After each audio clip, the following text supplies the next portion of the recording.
And I'm very grateful for all the people who come out to the events, come to the watch parties, talk to me on social media.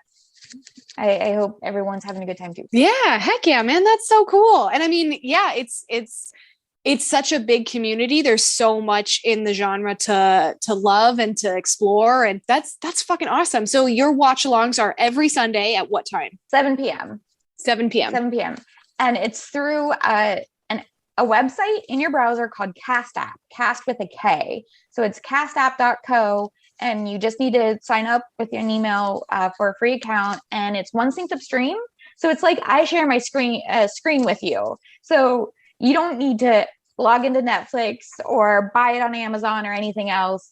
And it's not like what we're doing right now, where we're looking at each other and talking to each other with the movie on the background. The movie's the main focus, and we're in a chat room together. Oh, cool. So, when I'm saying, in the thing, does the dog die.com, I'm typing it in and other people are typing back. And so if you just want to come in and watch the movie and not interact with us, interact with the other people, then you can feel free to do that. And the watch parties have also been fun because I host it or advertise it and promote it on a website called meetup.com. I don't know if either of you are familiar with it, but it's to find clubs and organizations. Usually it's dog walking, hiking, grandma's crocheting and Panera on Thursday nights. And so I put it on there so people will find our events. And we've been getting every now and then people from all over, including outside the country, to come and watch the movies. So, whoa, what? Who's come? Who from what country? Someone from Canada. Cool. And one of the repeat repeat patrons, I guess, is from Ireland, Dublin, or Trouble in Dublin, something like that, but from Dublin. And so that's been really cool. Fun. And so, everyone I've ever met in the horror community has been really accepting and really welcoming and inclusive. So someone from like Ireland who is watching this with accents, they're like, hey, can you put on subtitles? I'm like, yeah, no problem. Like, I get that. Like, how are you going to deal with a heavy Boston accent if you're from Ireland? So every now and then there'll be subtitles too, but which I love. I actually have subtitles on my version right now. Oh yeah, always. Yeah, I've got them on mine as well. I just always have subtitles on because I can't hear anymore he's an old man. And I've been to way too many punk shows. I never wear earplugs because I'm a fucking idiot. Yeah, I'm always like, husband, turn it up. I can't hear it. And he's like, you need to get your ears checked. I'm like, yeah. But okay, just, right now. In the meantime, though, before that happens, like, just turn it up a little bit for me. That's Linda super Blair. Cool. Yeah. Yes. Yeah. Good part. Yep. This scene between Gail and Sydney is very tense. Courtney Cox she approached production to pursue the role, and she knew she wanted her character to be a bitch to offset like the nice Friends image. Because I mean, at this point, this is 1996. She's been at Friends now for 2 years. She's been Monica Geller for 2 years. So this is definitely like a total 180 from what she had been doing. And so that's why the producers initially refused to consider Cox for the part, because she was Monica. She was so sweet. She's so bubbly. She's so fun and everything. But then, she continued to lobby the studio because she felt she could play the character well and believable enough. And she did. She really fucking did. She is Gail Weathers. I love when I heard a Gen Zer recently say, yeah, I know the Scream movies. Isn't that first one? Like, don't they have a bunch of weird hair or something in that one? And I was like, oh, well, that hurt. Bangs. I mean, the bangs. As a child of the 90s, as a girl who had straight across bangs, literally her entire like educational career, only did I ever start a side sweep when I was 20 years old. Like, I'm sorry, but I had Gail Weathers hair, like 7th, 8th grade, like all those layers and the bangs. I had that haircut. It didn't look that good because I was an 8th grader and didn't know what to do with it, but I had that haircut. So yeah, that one hurt. I mean, Scream 3, Courtney Cox's bangs still are living like fashion infamy. So the movies are funnily topical in their fashion. They do change. They do evolve. Yeah. It's the fun. It's fun to watch. It's fun to see it change every year, to see Sydney change with the movies and grow as not only like as Nev Campbell, but like as Sidney Prescott as well. When we're introduced to Scream 3, she's like, you know, working as a crisis operator or something. It's crazy. I just appreciate that her journey through the franchise. I love watching Nev Campbell. Sydney, she runs away crying because she sees Ghostface. Someone runs through the hall in a Ghostface costume because children are mean. They're mean. They are assholes and they are mean. High schoolers are mean. They don't give a shit about your feelings. And so she goes running and runs into Billy. And this is the first time she's seeing Billy after she accused him of being the killer because he showed up really menacingly close to the time that the killer ran off when Sydney got attacked. Cell phone. Yes. In a time when you don't have cell phones. Yes, exactly. This is 1996. No one's got a cell phone. Yeah, like if you had a cell phone, you were you were like corporate level. That's why you had a cell phone. You were an attorney, right? Like yes. Everyone else had beepers. Yes, beepers aren't in this movie. There's not really pagers at all. That's really good. That's a really funny point to point out. Is like no one's got a pager. A lot of house phones though. A lot of house phones. And they're cordless. A lot of them are cordless. So let's we're right in the hanging technology kind of over their shoulders. It says mother-daughter breakfast. And I just think that's a funny thing to have in the background of a scene with Sidney Prescott because her mother is dead. Yes. And I also have to point out, I fucking love Henry Winkler. I love Henry Winkler. I love that he's the random, like super gruff, but really overly compassionate, like, and really weird principal.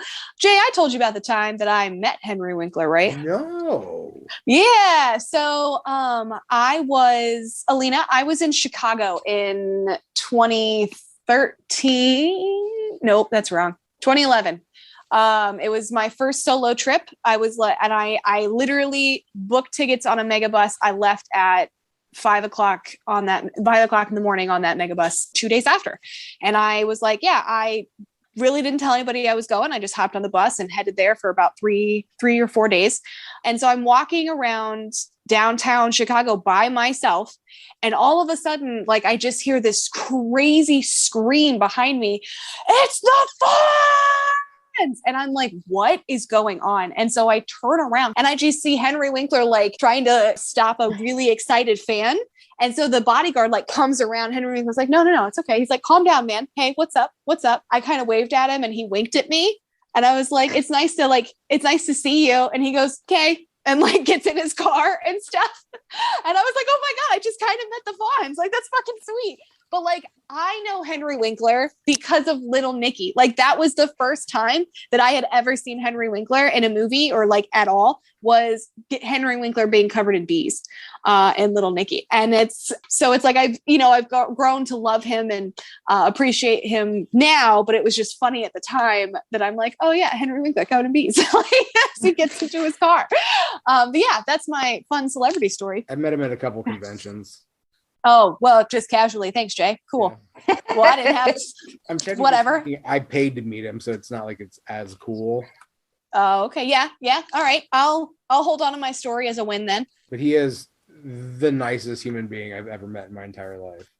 Oh yeah. I mean, even when that fan like went screaming and up to him in his face, like Henry Winkler, like kind of pushed his bodyguard, like no, it's all right, man. It's all right. Hey, calm down. Hi, I'm Henry Winkler. Like, he was still super stoked to say hi to him and stuff, which I thought was really sweet. But yeah, that dude just started screaming. I was like, oh my God, I've got to run. I do not want to be famous. My goal is to never go viral unless it's like a funny tweet that's not associated with me in any personal way. Yes. But no, I never want to be a viral video clip. And I, every now and then, just even like, just a band, like at what point as a musician, oh, well, this is nice. This is a nice level of fame.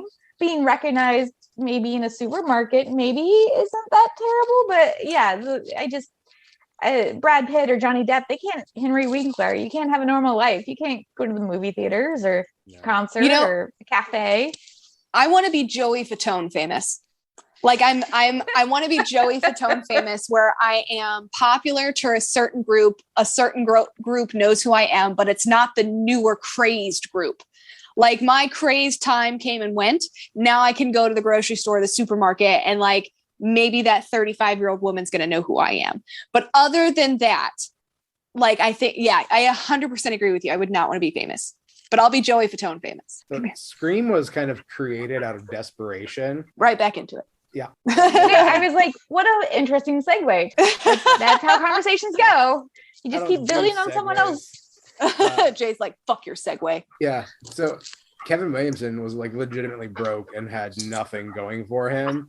And he was like, I need to fucking do something. And so he like sequestered himself for 3 days and wrote the script for this, along with, you were correct, Victoria, treatments for both 2 and 3.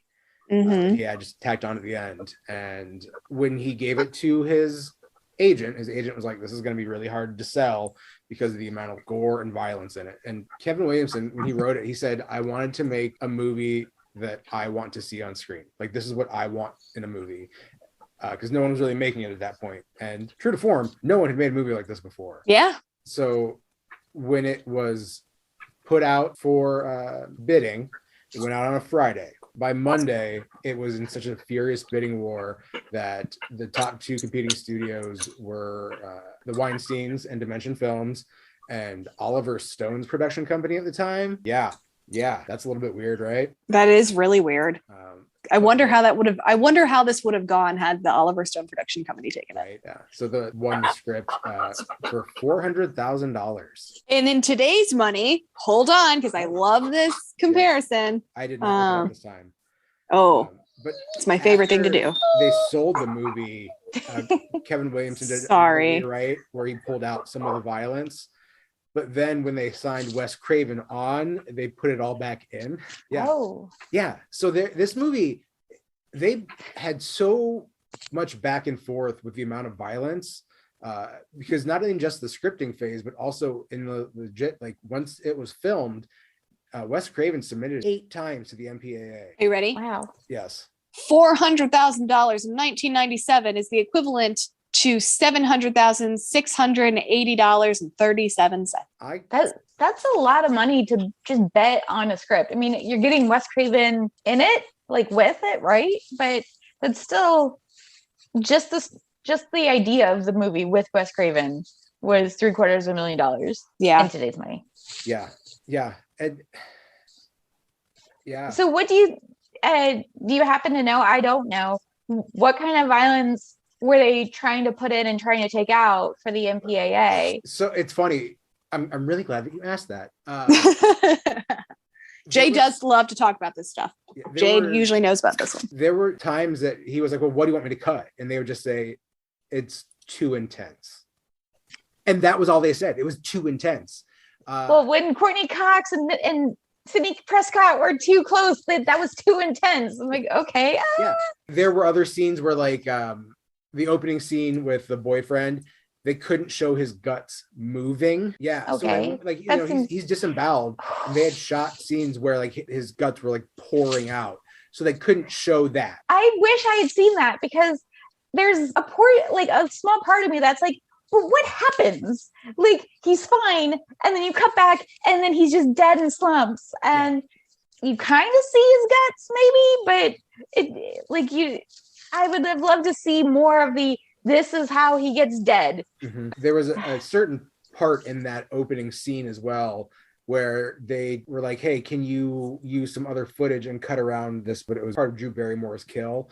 And Wes Craven flat out lied, said, no, I didn't shoot any other footage. This is all I have. The way Want to get it in there. Yeah, the way that they finally got it through the MPAA is one of the Weinsteins went to them and said, you're looking at it all wrong.